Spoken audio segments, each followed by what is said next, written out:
How's it going, everyone? Shiny Plume here with a new deck profile. A few weeks ago, I made a White Forest Azamina Toy Box deck, but in that deck I used the Toy Box engine. This one is not using any Toy Box cards, nor is it using any of the Fiendsmith cards. This is just pure White Forest Azamina with a bunch more staples. We'll get into it.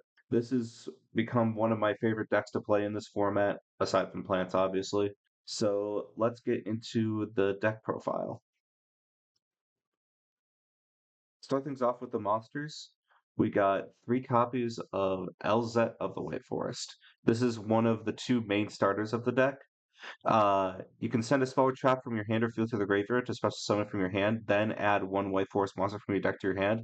That is all one effect. So you reveal this in your hand. You send a spell or trap from your hand to the graveyard to special summon this and search all at once.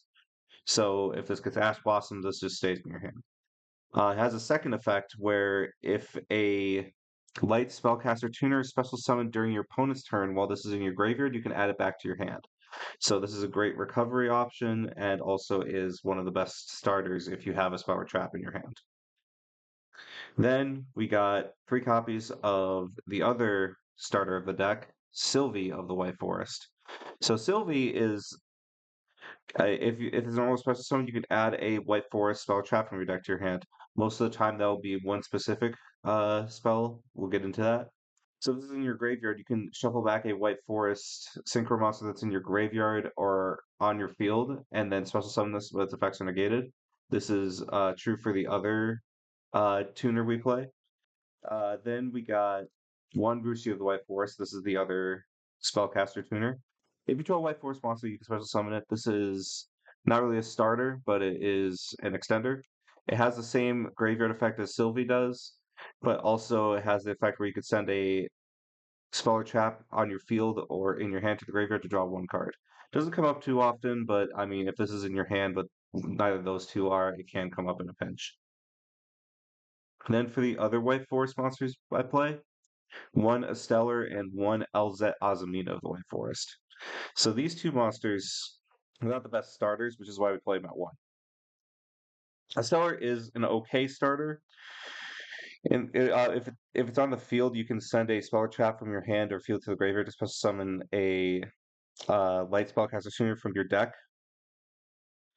And if a spell trap is sent to your graveyard to activate a monster effect while this is in your graveyard, you could special summon it. So this is a good card to have. It's not necessary for the deck. Some people cut it entirely. I like having it at 1. I used to have it at 2, but 1 has been being just fine for me. And then Elza Osmine the White Forest is a necessary extender. So you can reveal this card just to summon any White Forest from your hand. If it's on the field, you can activate its effect to fusion summon any Osmine fusion monster. But if it's sent to graveyard as synchro material, you can add a simple spells card from your deck to your hand. And that part of the effect comes up a lot, as well as the fact that it's an Azamina monster comes up a lot. Then for the last main deck monster, 2 Diabell Star. So Diabell Star is one of those cards that you can play this at 1, 2, or 3 in this deck. There's a lot of reasons to play any number of them. I like playing 2 because it makes the wanted almost always live, and this is not a bad card to have in your hand by any means. This helps get your Azamina plays going, which is why you play it. So that's it for the engine monsters. So let's get into the engine spells. For the engine spells, I play 3 Tales of the White Forest. Again, this is one of those cards you could play this at 1, 2, or 3. I used to play this at 1. I'm trying this card out at 3, and I actually really enjoy it.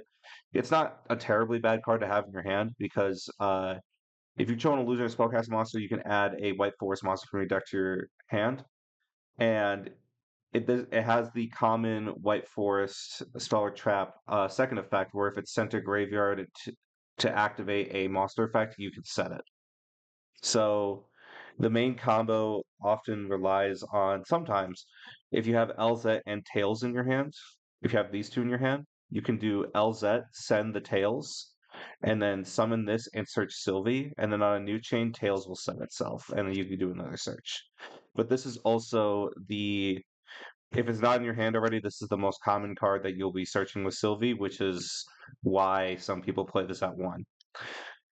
But personally, I play it at 3 because one, it's not a bad card to have in your hand. 2, there's other White Forest spells and traps I want to search, and 3, if people know how to play against this deck, and you normal summon a Sylvie, they most likely will Ash Blossom it or Impermanent or Valor it. So that means you won't have access to your tails. So sometimes having it in your hand is just fine. 3 copies of I alluded to earlier, Wanted Seeker of Single Spoils. This is one I really like having at 3. It searches Diabell Star, which is always good, which is why I play 2. And then in the graveyard, you can banish it and target a simple spoil spell or trap that is banished in your graveyard, except for Wanted. Place it at the bottom of the deck and then draw a card. That does come up towards the end of combos usually. And plus, this is also if you don't need the Diabell Star, this is a free send for any of the White Forest effects. But the other thing is that in combo, usually you would use Deception. You use Hallowed Azamina to fusion summon, and then you chain Wanted to search for Diabell Star so you don't lose any card advantage. 1 copy of Simple Spoils of the White Forest, 1 copy of Deception of the Simple Spoils, and 1 Hallowed Azamina. Now, you can float around with the ratios of deceptions. Some people like to play 3. 1 is good enough because you can search it very easily uh, with Elza Osmina White Forest, or you can set it with Diabell Star. So it's not that bad, and also it's kind of an expensive card. Cloud Azamina, you don't need to play more than 1 of this. Uh, this is just a really good card. You can reveal an Azamina fusion monster in your extra deck, and for every 4 levels it has, rounded down. Send 1 Single Spoils card from your hand and or field to graveyard, and fusion summon special summon that revealed monster is treated as a fusion summon. Uh, the reason why it's rounded down is like, say you want to summon a level 6, you only have to send 1 Simple Spoils spell or trap from your hand or field to the graveyard. And then you can target an Azamina monster you control in your graveyard, shuffle the deck, and add this back to your hand. That part is once per turn, but the fusion summon is not. So the combo and the reason why Elza Azamina White Forest is important for being an Azamina monster is because you shuffle back that Elza Azamina the White Forest usually to add back Hallowed Azamina to get another fusion summon. Deception, this searches Hallowed Azamina. Plain and simple. And during the end phase, it can set itself. It's pretty good. And Simple Spoils of the White Forest. This is a really good card. It also has the White Forest effect where if it's set to graveyard to activate a monster effect, you could set it. But also, the main reason you use this is to fusion summon on your opponent's turn. You can fusion summon any monster, and we'll get into what monsters you can fusion summon with it later. So that's it for the in-engine spells. So let's get into the in-engine traps. For the engine traps, I play 1 Azamina Aphis and 1 Azamina Determination. So Azamina Aphis is one of the big payoffs for this deck. It's also treated as a White Forest card and does have the typical White Forest effect where if it's sent to graveyard to activate a monster effect, you can set it. But this card is insane. Target cards on the field up to the number of fusion and synchro monsters in your field or graveyard that are fiend, illusion, or spellcaster, return them to the hand. If you go like a really decent combo, you can and set this. You can target up to like 4, 5, maybe even 6 cards and bounce them back to the hand. This card is ridiculous what it could do on its own. The Osmium Determination. This is one that I don't see a lot of people play, but I actually really like this card. So it can be searched via one of the Osmium fusions. And also, if you already have Hallowed Azamina in your hand, you can search it with Deception. So it effectively works like kind of like a Hallowed Azamina, but it's a trap card. But instead of sending the simple spells and traps to your graveyard from your field or hand, you shuffle back simple spells and traps in your graveyard or banishment. So, for example, let's say, for example, you have this set, and in your graveyard you have a Deception, and in your banishment you have a Wanted. you can shuffle both of them back to summon, let's say, one of the level 8 or level 10 Azamina fusions, or if you only have one of them, you can shuffle back one of them to summon one of the level 6s. This is honestly, I see some people play Azamina Debtors, and which is a quick play spell, but it works kind of like Hallowed Azamina, where you have to send the cards from your hand to field the graveyard, and I personally don't want to do that. This is just a great way to recur some resources, but also make sure that you don't have to get too many Sinful Spells cards on your field to use. Then for the last pseudo in-engine trap I play 2 copies of the Blackout Laughs. So in my short, I only played one, but that's because I only had one at the time. Now I have 2 of these. I really like this card.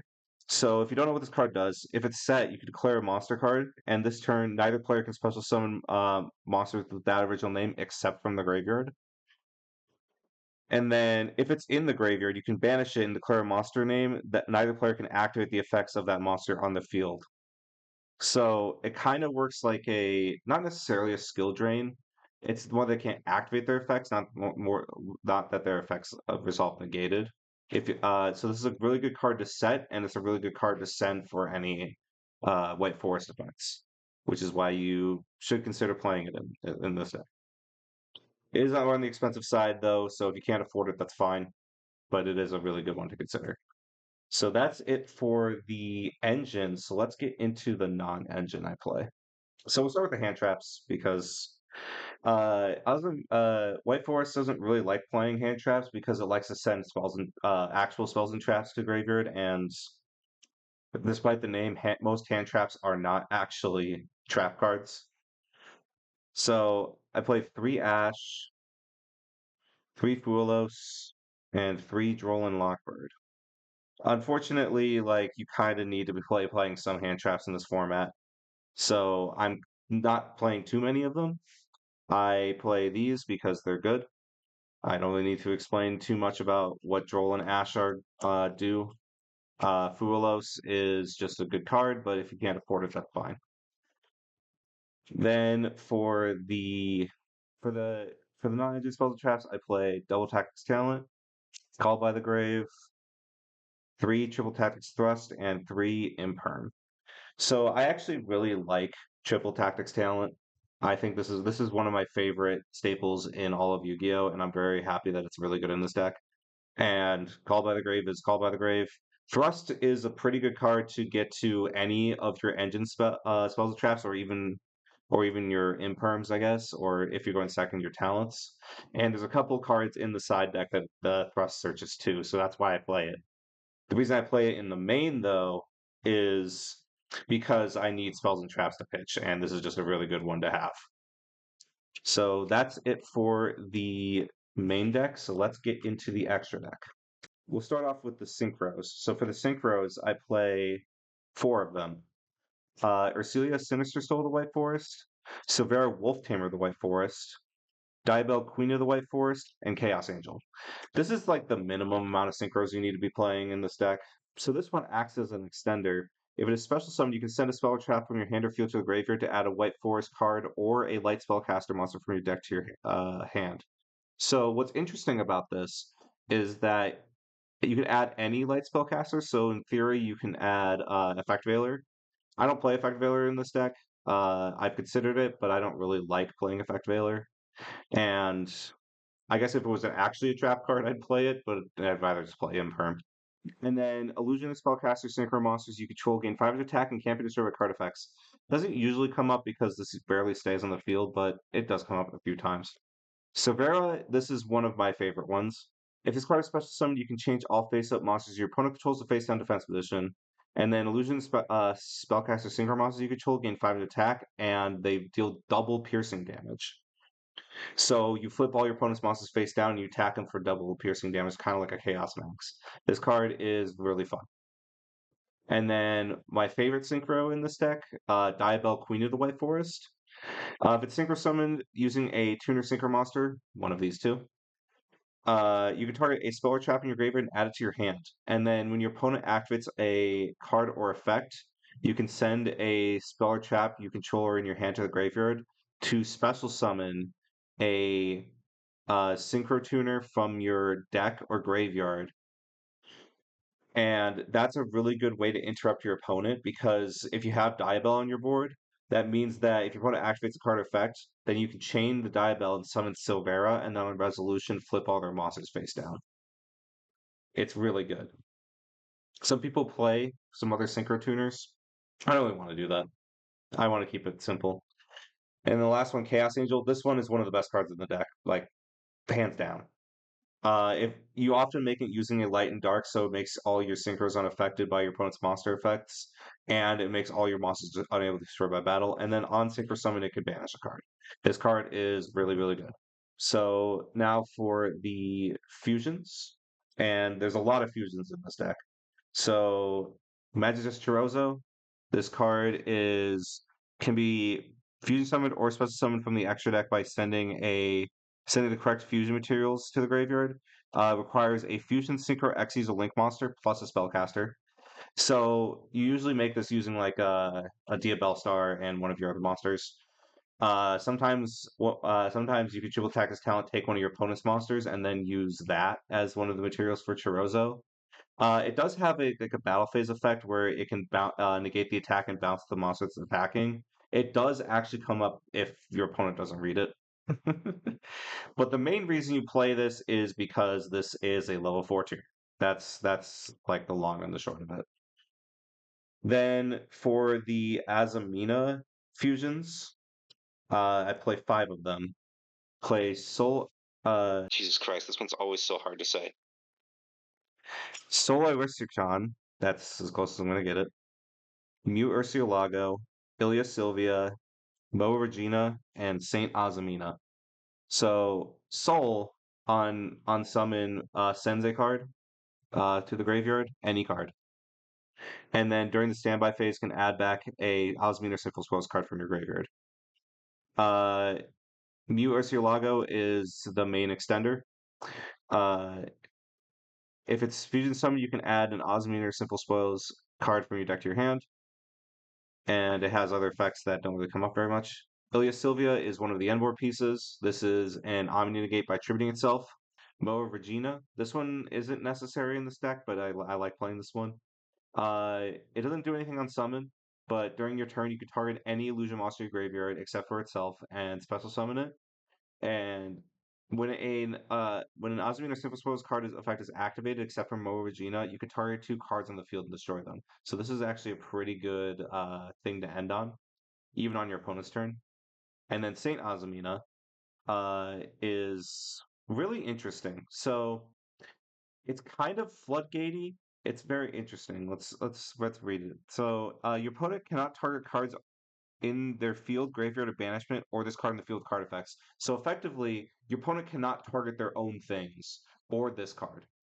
It has 0 attack and 4,000 defense, but that's fine because any battle damage that would be inflicted to this gets inflicted to your opponent instead. So you can crash this into your opponent's monsters, kind of like a U-Bell or a Makanko monster. But the main reason you play it is the turn that this is fusion summoned, you can quick effect summon any Azamina from your extra deck from you can summon any Osmina from your deck or extra deck.